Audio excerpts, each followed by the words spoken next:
Good evening. Thanks for joining me on 7Edition. I'm Aanont Wathanasin, and these are tonight's headlines. Over 1.4 million Malaysians still without the MyKad. Tabung Haji wants to separate depositors' accounts based on needs. And Hong Kong leader abandons policy speech as lawmakers disrupt session.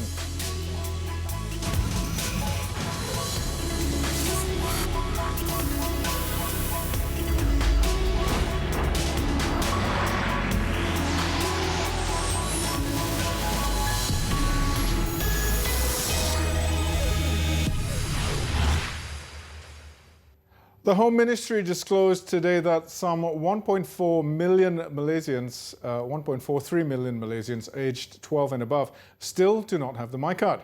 Its Minister Tan Sri Muhyiddin Yassin, in expressing the government's concern over the matter, said the development could hamper the Election Commission, the EC's voter registration exercise for 18-year-olds and above, which needs to be completed before it is enforced in 2021. According to Tan Sri Muhyiddin, one of the factors contributing to the population not possessing the MyKad was their location being remote, with some of them having forgotten to do the needful.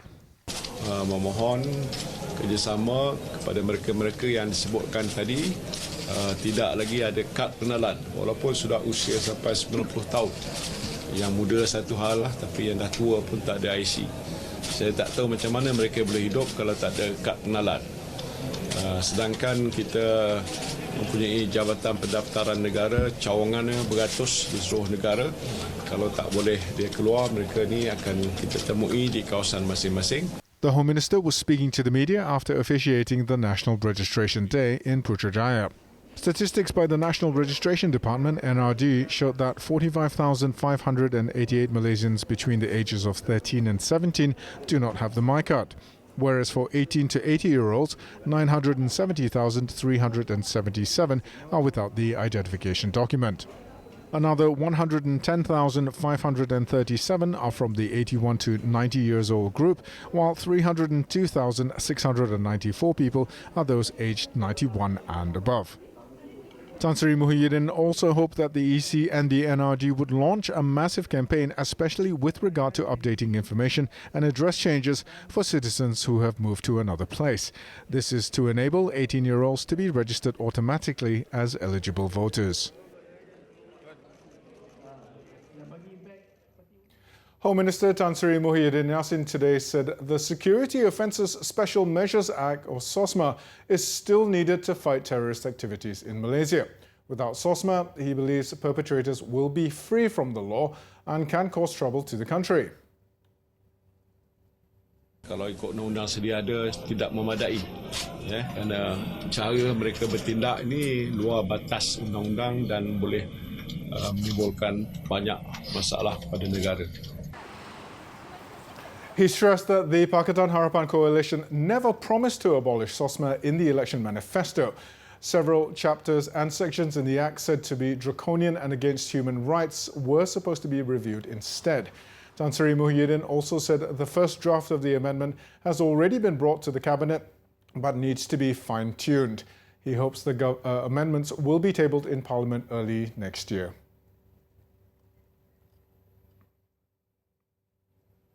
The Prime Minister today said students at institutions of higher learning are free to demonstrate and express their views.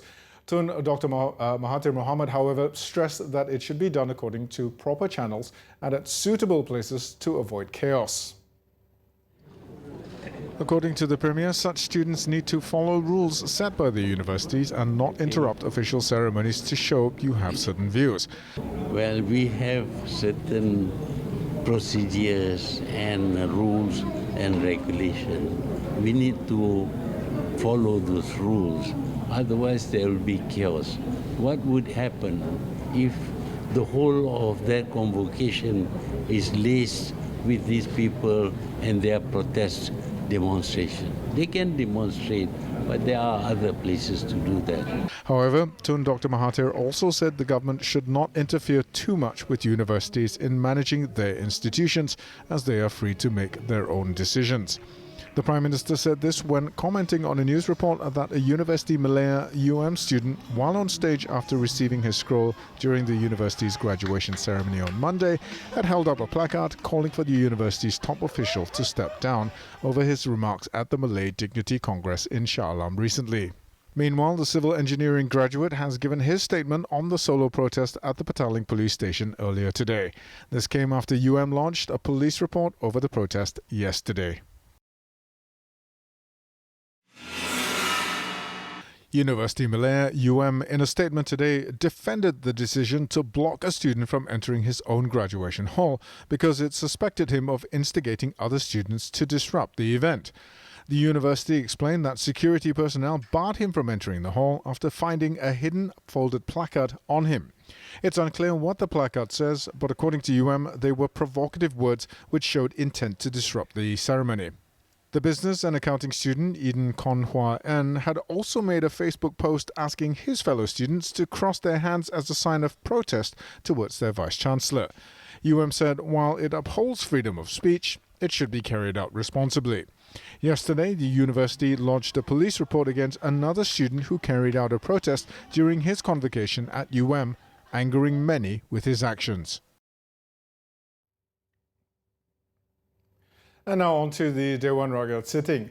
Members of Parliament were told that Tabung Haji TH is studying the possibility of separating the needs of their depositors based on the purpose of their investments. Deputy Minister in the Prime Minister's Department, Fuzia Saleh, said this was because its depositors comprise those who save up for the purpose of performing the Hajj as well as for investment. Saya difahamkan bahawa unjuran kehadapan ialah mungkin tabung haji akan melihat kepada kategori pendeposit yang berbeza. Ya, ini unjuran yang sedang dikaji oleh tabung haji. Kerana pendeposit yang menyimpan semata-mata untuk pergi haji mempunyai keperluan yang berbeza berbanding dengan pendeposit yang menyimpan untuk keuntungan. Jadi perlu kita balancekan kedua-duanya dan memastikan bahawa kedua-duanya mendapat pematlamat mereka menyimpan di tabung haji. Jadi insya-Allah kita akan cuba balancekan. Speaking at the Dewan Rakyat, Fuzia said TH's financial positions remain strong with its assets valued above its liabilities by 1.8 billion ringgit as of June.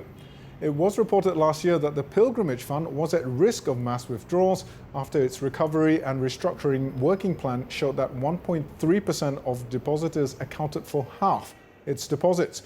One single depositor was also found to have had 190 million ringgit in the fund. Deposits in TH had been attractive due to the high rate of dividends it previously paid out that far outstripped fixed deposit rates offered at commercial banks. A probe into a social media user is now underway after insults aimed at the Prime Minister were posted on Twitter and Facebook. A background check by police shows the Twitter account holder, who goes by the name Navin Pillai, is residing overseas. Federal CID Chief Dato' Huzair Mohammed said police will seek help from Interpol to trace him. He also said Navin has no political background and has a clean record. Kita akan dapat bantuan untuk minta bantuan kepada Interpol sekiranya dia masih berada di luar negara, dan kita akan ambil tindakan di mana saja dia berada. We will look for him. Okay, kita akan cari kesan dia dan kita ambil tindakan. And dia punya nama sebenarnya adalah Navin anak lelaki Muhandas. Navin anak lelaki Muhandas. We believe to be him lah. We believe to be him. Kalau bukan dia pun yang buat ni, kalau Navin ni dengar, ada come forward. So far, police have found that he is a 38-year-old technician who goes by the Twitter handle Navin8 and has been living overseas since 2007, while his family lives in the Klang Valley. He allegedly posted an insulting caption on Monday with a picture of the Prime Minister and Tan Sri Abdul Hamid Bado on Twitter. In other news, the Kedah Customs foiled an attempt to import beer worth 1.01 million ringgit through false declaration via Port Klang last Thursday. Its director, Dato' Johari Alifia, said a check was conducted on 2 containers, which led to the discovery and seizure of over 100,000 cans of beer. It was believed the seized items are meant for local market, and the modus operandi was to declare the items as non-liquor, such as air conditioning parts. The total duties and taxes of the beers amounted to 742,000 ringgit. The containers were believed to have originated from Japan, and investigations on the importers are still ongoing under the Customs Act. Dato' Sri Najib Razak will be making a trip to Bukit Aman this week in connection with an alleged online posting concerning Teluk Intan MP Nga Khaw Ming. Bukit Aman's Criminal Investigation Department Director Dato' Huzair Mohamad said Nga will also be called in once again to record his statement as well. Ya, telah ada berhubung. Kami telah berhubung. Ya?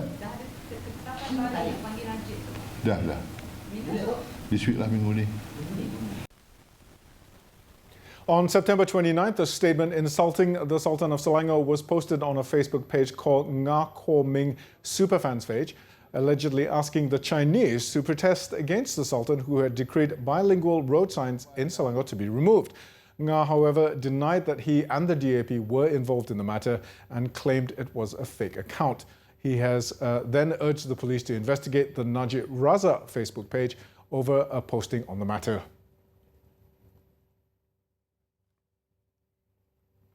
Dato' Sri Hishamuddin Hussein has denied pushing for a new government without DAP and Amanah. The former UMNO Vice President and Sembrong MP also described the accusation as ridiculous. I don't have any position unless they think that I am really influential, which I'm very proud of. But at the end of the day, the allegations will not stop. And I think it's just a signal that things are not well for them. They have to sort their house in order. Don't try and blame others. Kita takkan benarkan Barisan Nasional, UMNO atau Sembrong menjadi kambing hitam kepada isu-isu dalaman mereka sendiri. Speaking to reporters at the Parliament lobby, Dato' Sri Hishamuddin said he was baffled at Pakatan Harapan's joint statement accusing him of plotting for a new government while promoting divisive politics. Last night, the PH Secretarial Council had urged Dato' Sri Hishamuddin and his allies to stop his campaign of espousing the idea of forming a new government without DAP and Amanah. The council also said it holds firm to the Muafakat PH, which was collectively agreed to by PKR Bersatu, Amanah and DAP to remain in the PH government.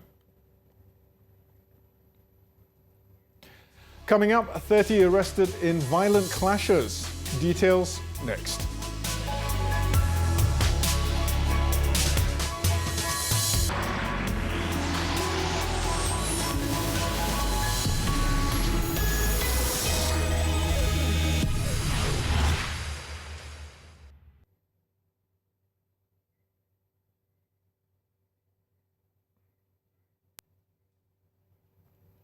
Spanish Prime Minister Pedro Sanchez held emergency talks with opposition leaders on Wednesday over violent protests by separatists in Catalonia. Scores of people have been hurt and dozens arrested in the past 2 nights of clashes between protesters and police in Barcelona and other Catalan cities. Around 50,000 people took part in sit-ins outside Spanish government offices across the region late Tuesday. But the rallies descended into violence, with police charging through crowds of demonstrators who threw projectiles and set garbage containers on fire. Protesters are furious at the jailing of 9 separatist leaders for their role in a failed 2017 independence bid that sparked a deep political crisis. Monday's ruling revived tensions and unleashed a wave of protests, with Catalan separatists enraged by the Supreme Court's decision to hand heavy prison sentences of between 9 and 13 years to the separatist leaders.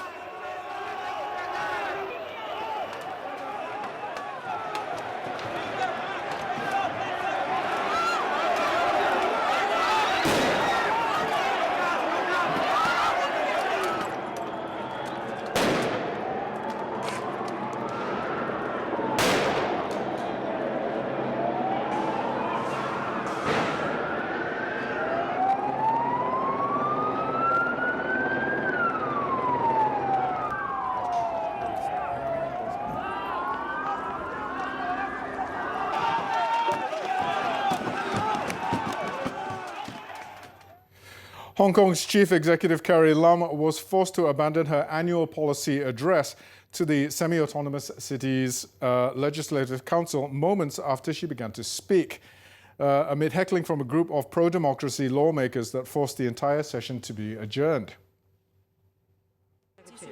过去4个多月。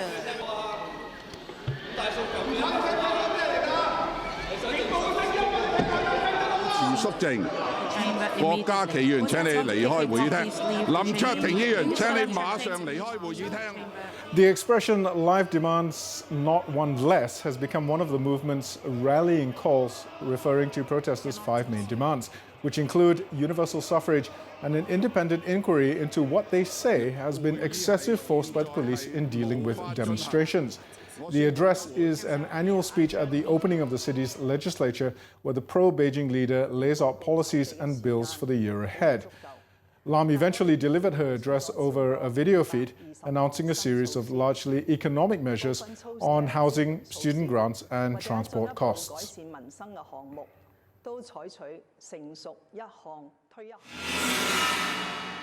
Meanwhile, China's foreign ministry said on Wednesday that Beijing resolutely opposed new measures passed by the US House of Representatives related to the Hong Kong protests and urged lawmakers to stop interfering.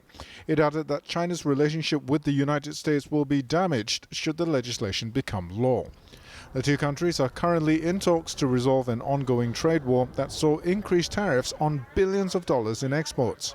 The Hong Kong Human Rights and Democracy Act, one of the measures passed by the House, would require the US Secretary of State to certify each year that Hong Kong retained its autonomy in order to receive special treatment as a major financial centre.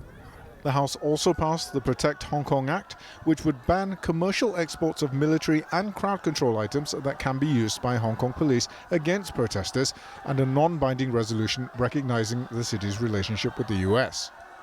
The Senate is yet to schedule votes on the legislation, which would send the measures to President Donald Trump to sign into law or veto.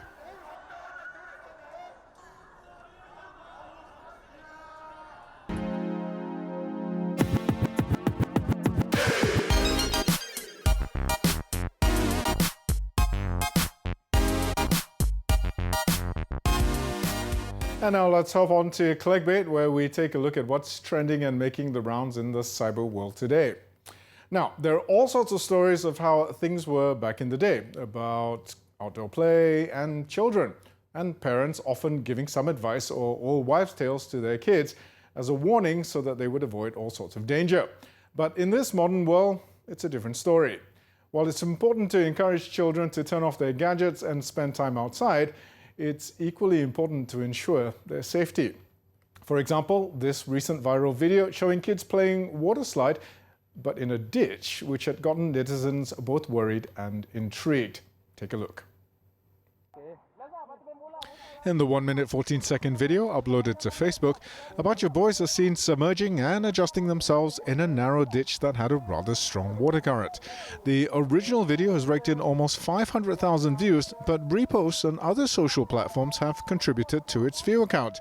The boys are seen drenched, perhaps after several rounds of play, while a person stands recording them. A few seconds into the video, it's made clear that the boys had attempted to turn the ditch into a water slide. The uploader dubbed the video Sanwei Longkang, which roughly translates into Sanwei Ditch, and mentioned in the caption that the incident occurred at Taman Idaman in Kluang, Johor. He also described how it reminded him of his childhood days. Well, some netizens offered the same thoughts. Others, however, expressed their concerns on how dirty and dangerous the activity can be, and that the kids may get bacterial infection. Some mentioned that the ditch itself could have had sharp deposits that can cause injuries. Well, perhaps not everything can be made into a playground, especially if the risks of danger are too high.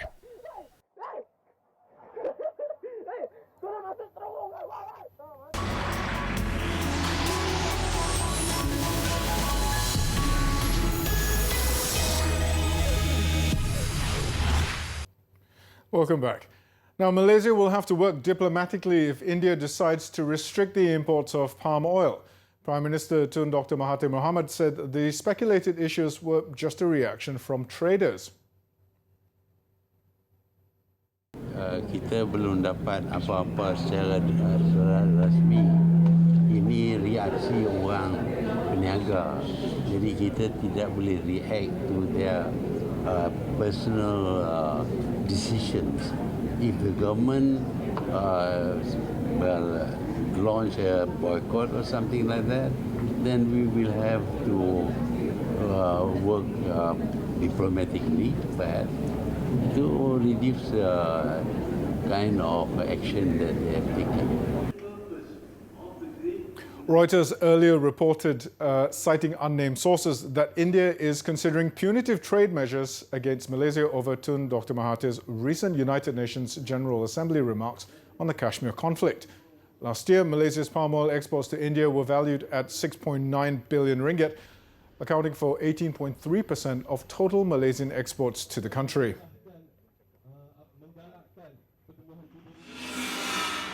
At the same event, Tun Dr. Mahathir gave sound advice to the urban poor to engage in a business, however small it may be, to generate more income for a better life. The Prime Minister said such people, classified under the bottom 40% of households in terms of income, or B40 group, can then improve their socio-economic status and unshackle themselves from urban poverty.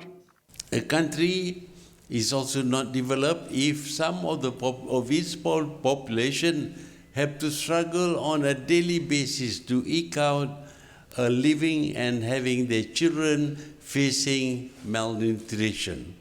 Shortfalls in the attainment of the Sustainable Development Goals have to be rapidly addressed, failing which Malaysia's aspiration to join the ranks of developed nations will be severely compromised. Tun Dr. Mahathir said this at the launch of Yayasan Sejahtera Community Development Fund at the International Day for the Eradication of Poverty 2019 Forum in Kuala Lumpur. The Premier added it is a phenomenon the world over where people migrate from rural to urban areas in the hope of finding suitable jobs and a better income. He also said the government has to educate them on the need to expand and grow their businesses so that they will emerge from poverty. The world economy is slowing to its weakest pace since the global financial crisis. According to the International Monetary Fund, this amid continuing trade conflicts that have undercut business confidence and investment. The IMF for the past year has every 3 months cut projected profit growth, for 2019 as trade conflicts worsened. In the latest World Economic Outlook, it trimmed the estimate by another 0.2 to 3%. The report also lowered the 2020 forecast by 0.1 to 3.4%.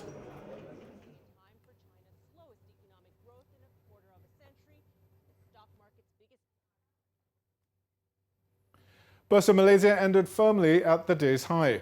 According to a dealer, this as regional markets were lifted by upbeat US corporate earnings and on hopes of a Brexit deal breakthrough. The benchmark FBM KLCI rose 8.67 points to 1,574.90. It's on to stocks to watch now. YTL Power International Berhad remains sanguine on its broadband business despite non-renewal of anchor project One Bestari Net. The group's optimism stems from the launch of 5G services and potential new low band spectrum that they believe will close the competitive gap between Yes and market leaders. Adding to that, the group is positive on the high demand for new teragraph broadband services and cost savings from infrastructure sharing under the National Fiberization and Connectivity Plan, or the NFCP. Next, RHB Berhad's overall near-term outlook remains stable. This is supported by a decent full 5-year lending growth, minimal net interest margin downside with recovery from the fourth quarter of 2019 onwards, and strong net operating income persisting into the second half of 2019. And last but not least, Revenue Group Berhad's outlook remains encouraging with more positive developments ahead. Electronic data capture, EDC demand is expected to remain robust on the back of aggressive deployments and replacement cycle to meet expiry in 2020. Meanwhile, economic transaction processing, or ETP, for both online and offline is projected to expand sturdily, stimulated by rapid EDC rollout. I'm Aanont Wathanasin. Thank you so much for watching and have a good night.